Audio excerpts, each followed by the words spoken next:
আসসালামু আলাইকুম গাইস, সবাই কেমন আছো? আশা করি আলহামদুলিল্লাহ সবাই খুব খুব ভালো আছো। তোমাদের দোয়ায় আমিও অনেক অনেক ভালো আছি। তো গাইস, আমি আজকে অনেক দিন পরে ভাবলাম যে তোমাদের সাথে একটা ব্লগ করি। তোমরা তো জানো যে এখন আমি সেদিন তোমাদের একটা ভিডিও দিছিলাম, সেই ভিডিওতে আমি বলছি যে এখন থেকে পর্দা করা শুরু করলাম। ইনশাল্লাহ গাইস, আমি তোমাদের সামনে আর কখনো বেপর্দায় আসবো না। তো সবসময় আমি ইনশাল্লাহ পর্দা করতে চেষ্টা করবো। তোমরা সবাই সবাই আমার জন্য দোয়া করো যাতে আমি ইনশাল্লাহ পর্দা করতে পারি, আল্লাহ পাক রাব্বুল আলামিনের কথা মতো চলতে পারি। তো গাইস, সবাই তোমরা কেমন আছো? আমি অনেক দিন পরে তোমাদের সাথে আজকে ব্লগে আসলাম গাইস।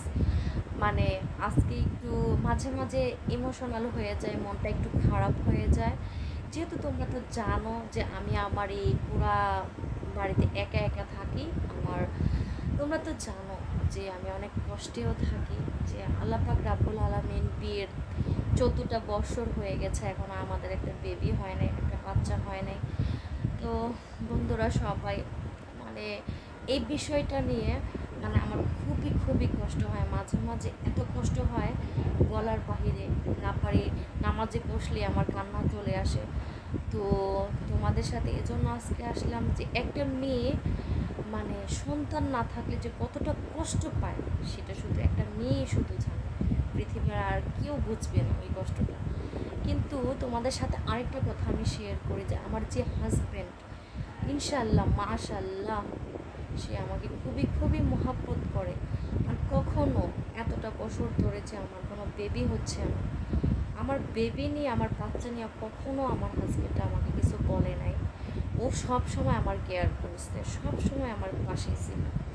এখনও যদি মাঝে মাঝে আমি কান্না করি, যেহেতু আমাদের বাচ্চা নাই, আমাদের একটা বেবি নেই, বিয়ের মানে 14টা বছর তো হয়ে গেল, তারপরে তো আল্লাহ পাক রব্বুল আলামিন এখন আমাদেরকে একটা বেবি দিল না। তো অনেকই চেষ্টা করি, ডাক্তার কবিরাজ সবই তো দেখাই গাইস, তারপরে তো হচ্ছে না।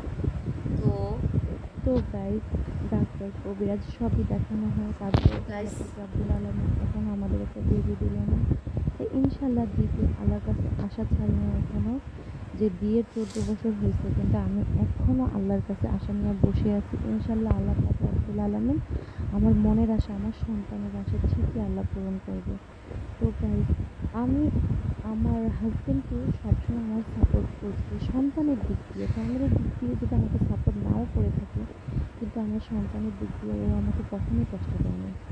ও আমাকে সবসময় সাপোর্ট করছে যে আল্লাহ পাক রব্বুল আলামিন একদিন না একদিন আমাদের মনের আশা পূরণই করবে।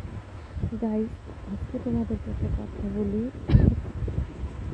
যে ঈদগুলো আসে না, যখন এই যে রমজান ঈদ, কোরবানি ঈদগুলো আসে, তখন যাদের যাদের সবারই বেবি আছে, যাদের বাচ্চা আছে, বেবি আছে, সবাই কিন্তু বাচ্চাদের জন্য নানান রকমের ড্রেস কিনে, অনেক ডিজাইনের ড্রেস কিনে। তখন কিন্তু আমার ভীষণ কষ্ট হয়, আমি তোমাদেরকে বলে বুঝাতে পারবো না যে আমার কতটা কষ্ট হয়।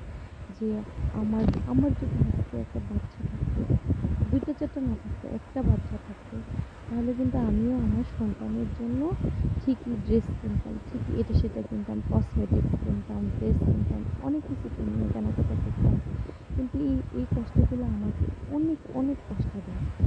মনের মধ্যে যখন একটু কষ্ট লাগে, তখন আমি কাউকে বুঝাইতে পারি না।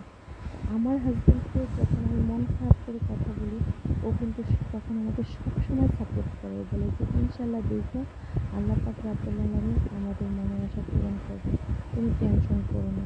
তো গাইস, সবাই আমার জন্য দোয়া করো, আমার ভিডিওগুলো বেশি বেশি দেখতে, ভালো থেকো, সুস্থ থেকো। আল্লাহ হাফেজ।